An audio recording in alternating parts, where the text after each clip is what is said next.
Welcome to Memorable Marketing by MediaGroup.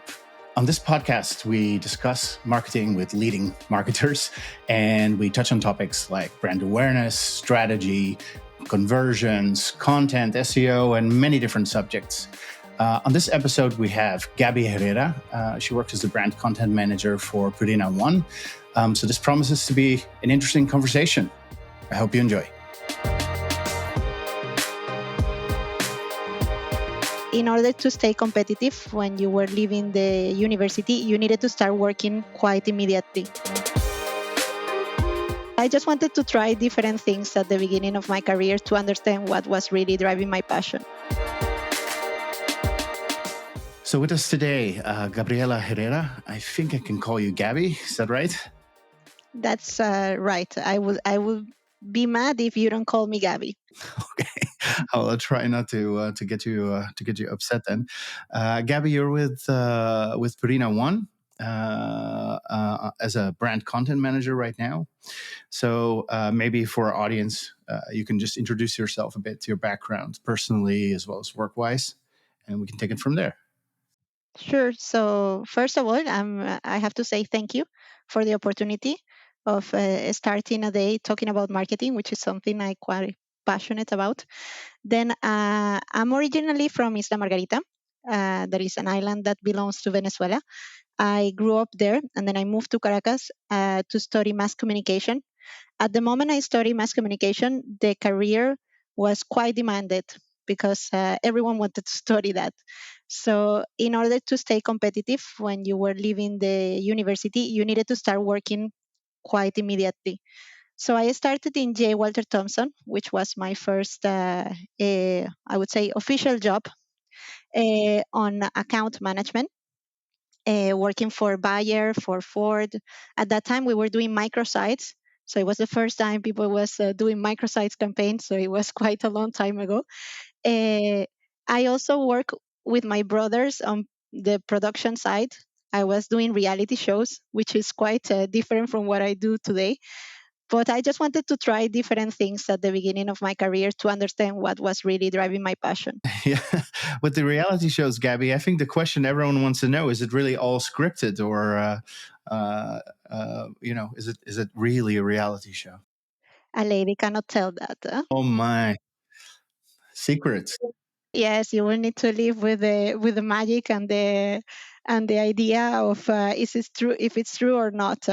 I can tell you that there are some situations that even if they are scripted, when people start to talk about it, they go completely off script, and you just take what you can get. So it was really, really an interesting project to work on, although it's not my passion anymore. No, no, maybe watching a little bit here and there.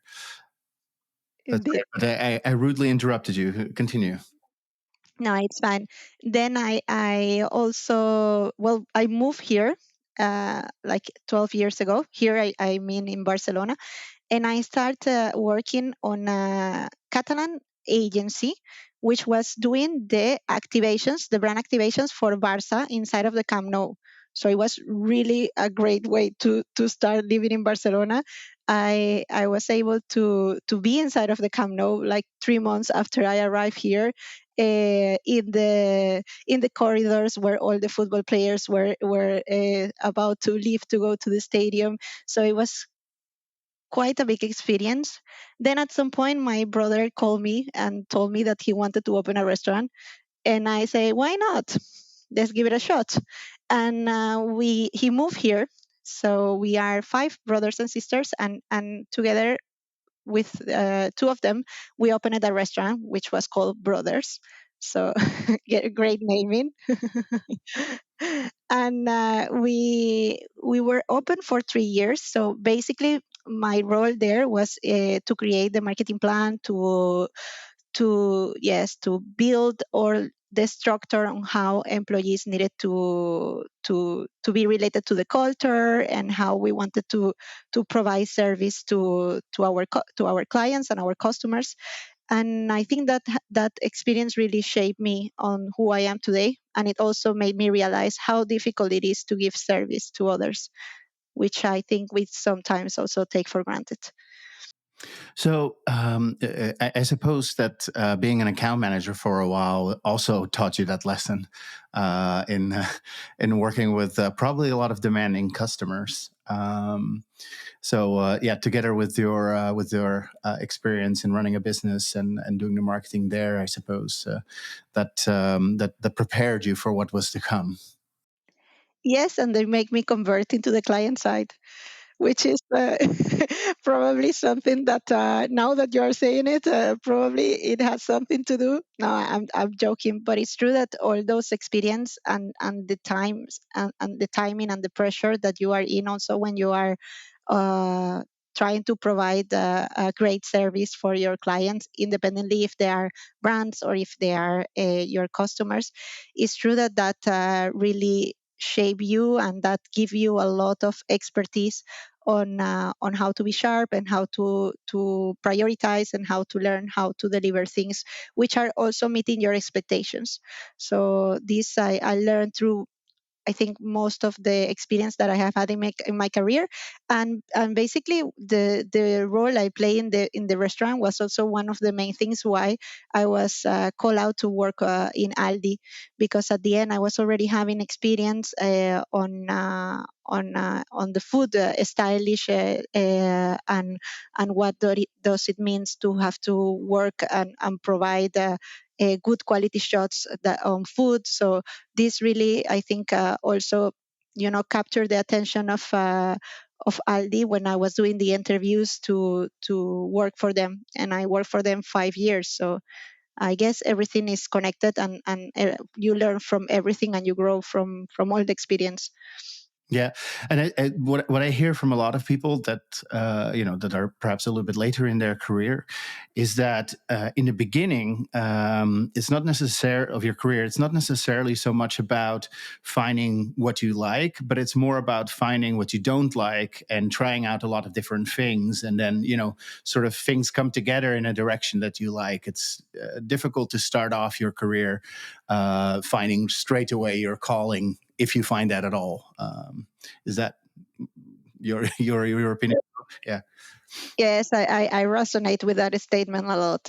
In theory, I was supposed to be an architect, so that I think tells you more or less how important it is also to try things out and to be able to understand what is going to make you want to wake up every day being interested on what you do, learning more about it.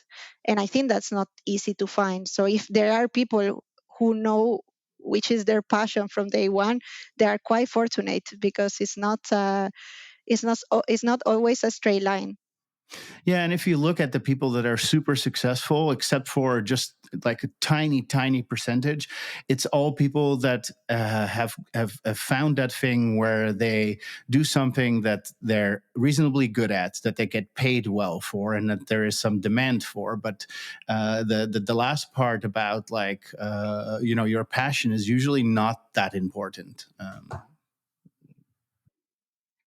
I hope more and more it starts to be, because it's true also that work is a big part of our life. Even if we try to compensate work life balance, for many of people, I think it's the place that you are most in during your day. Even if you work remotely, which I do, and you work from home, I spend most of my day connected to my work. So I think the component of passion, and I hope the component of passion is something that also business can fuel a bit more, because it's important to feel connected to what you do. That's my personal point of view. Sure, I suppose there's it's not either or, either you're passionate or you're not. I suppose it's if there's something that you're very good at and you're doing something that is nice and is moving the world in the right direction. I suppose that's enough. I think a lot of young people might get into this thinking that they will change the world, and that's a different level. And that was probably the first lesson I learned when I started working, mostly in production. I had the impression that I was going to change the content of television, and that I was going to arrive there and that I was going to make content which was more suitable for audience and for young people. And the reality is that even if it's not reality shows, most of the things are scripted, and that it's difficult to change things from one day to the other. So I guess you just do what you can do to contribute to it, knowing that you have your ethics, that you know how you would like to also be recognized by the work that you are doing. But I agree with you that at that moment, it made me realize how difficult it is to drive change. That doesn't mean that we don't have to do it, but probably we have to be also realistic about the way that we are going to do it, and the goals that we are going to put behind it, and how can we contribute, because at the end I think it's a collective thing. I don't think you can drive change just by yourself. No, so what I'm hearing is evolution, not revolution. And as long as I feel, as long as you contribute positively to that evolution and put as much value as you can of yourself in there, then people will recognize this, and you will move up. Um, so you were at Aldi, and what was that like? What type of company is that? Is it a fun place to work? It is. I think by the time that I was there, they were growing a lot, at least here in Spain. So they were starting to become a real player, I would say, in the hard discount versus other markets like UK or Germany, on which they were more established. So it was a really interesting time to be in, because as a market, we still had a lot of how can I say it? Like, we could be independent from the headquarters still, because we had a different reality than probably Germany. So we could do a lot of content, and that it's a really nice thing to do. You spend your full day revisiting foods, food shots and recipes, and as a person who is quite connected also to restaurants and it's quite foodie, it's definitely a great place to be. Also, we had a really good partner, an agency partner, which was working with us exclusively for us at the beginning, and we were doing the openings of the new stores. So I was also able to travel across Spain, which was most of the time it was quite a interesting thing to do. So I get to know most of the different regions across Spain, thanks to this job. So yes, it was a really fun experience. So, what type of content can a supermarket chain use to get people's attention and basically get them into the store and start to become customers? Well, I think it all connects to the seasonalities probably. So you have to make sure that you are getting the right content at the right moment, and the different stage of a year, or seasons of a year, have to play an important role. So, for example, when it's summertime, then you have to make sure that you are one of the first ones who will reveal the ice cream collection that you will have inside of your supermarket. And also you can do some out of home, which is connected to the weather, so then people can understand that if they eat an ice cream at that precise moment, they can also get the benefit out of it. So I guess there are many opportunities across the year on which you are able to connect to your consumers, and that you just have to spot them all. So that's why it's super important to always have data in front of you, to also be reactive to things that are happening out there and that are important to to your consumers, like trends, or also, yes, I don't know, conversations that are happening in different social medias. So then you can react with your product. Also, it's really important to have a marketing story behind. So you have to stand for something. In Aldi, they stand for quality, which is something that it's for a hard discount is quite important. So Mm. it's right quality at the right price. and this type of story resonated super well also with the consumers at the time that I was working there, because also we were living from a big crisis, economical crisis. So it's true that I think it's all those components working together were making their communication stand out. And did the company see content as a whole, sort of as an extension of advertising, or as a separate thing? Did it have similar goals? What was the thinking behind it? I think the way they were seeing content at that time, it was in two layers. So you will always have your campaigns which are driving you brand equity and which are making you increase market share and those type of KPIs, and then you were having an always on plan, which is this type of more immediate content that is connected to products, connected to these moments of consumption that are. That are important as well to drive purchase. So the way that they were seeing, so content was built on their marketing.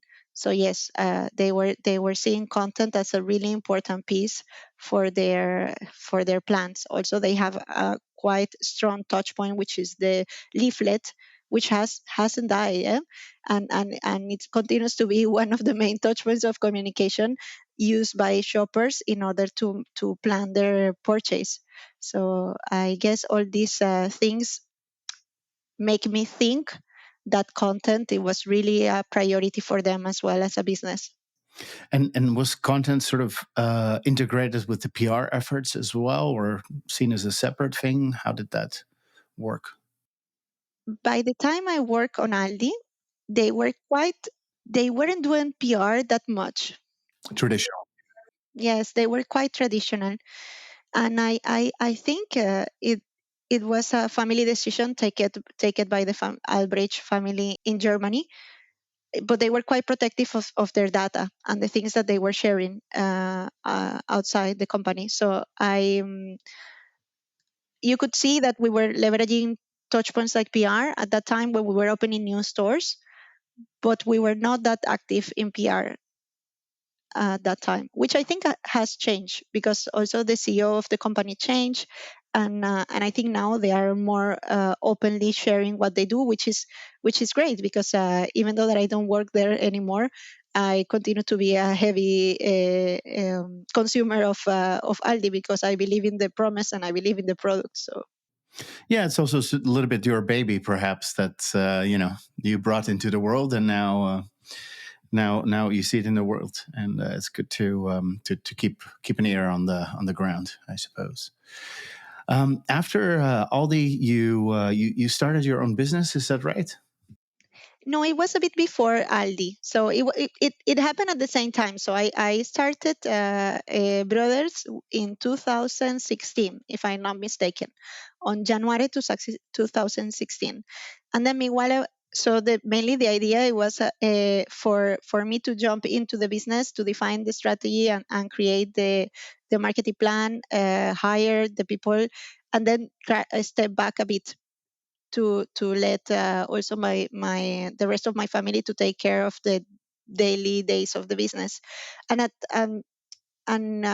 coincidentally, at that moment, someone called from Aldi to say that they had a vacancy open, and if they were trying to see if I was interested to take it. So at some point, I was working on both. So I was working for Aldi, and I still had my own business. We had the business until February 2020, just before the pandemic started, which was a really safe call, I would say, for us because our restaurant was quite social. So I think during pandemic it would have been really hard to keep it working. So Yeah, yeah. So I guess you were a little bit lucky with the timing there. So how did the move to Purina happen, and what do you do there? so when I was working for Alias, I was telling you that the company was changing a lot. So they were changing the structure. They were having some internal. They were building the departments structured differently because they wanted to continue to grow, of course. But the way that they were shaping the marketing department wasn't probably leaving too many opportunities to grow at that moment. So I started to look for other options, and they called me from Nestlé, and they told me that they wanted me to start the process for to be brand content manager. They were also establishing the department here in Barcelona at that time. Uh, and to be honest, the first call I had with my previous boss, which is quite a great marketing manager with a strong Italian accent. We connected from, I think, first second. So we had a really nice relationship, and then I started working there. Basically, the idea at that time, I started to work on the specialist channel because the before the content management was divided by channel. So I was working for two brands that were under the specialist channel, and the idea was to run different campaigns for both of them. And mainly as a brand content manager, what you do is that you drive and you lead the strategy of the markets across Europe, and then you do the content plan, and you align with them on how you are going to execute that strategy based on your ambition and your objective. Has this structure changed in the meantime? Since there, we haven't had many changes. What changed, it was the brands that I was managing and the team that I was under. So now I'm under omni-channel brands, which is quite a different type of channel, and well, it includes more different type of channels. And I think yes, and I'm under the first dry brand in Europe, which is a big responsibility uh, for me, which is nice. So dry pet food. Yes, exactly. Thanks for watching Memorable Marketing by MediaGroup. This episode, we had Gabriella Herrera from Purina ONE. I hope you enjoyed that conversation. And if you do, feel free to like and subscribe, as they say. Until next time.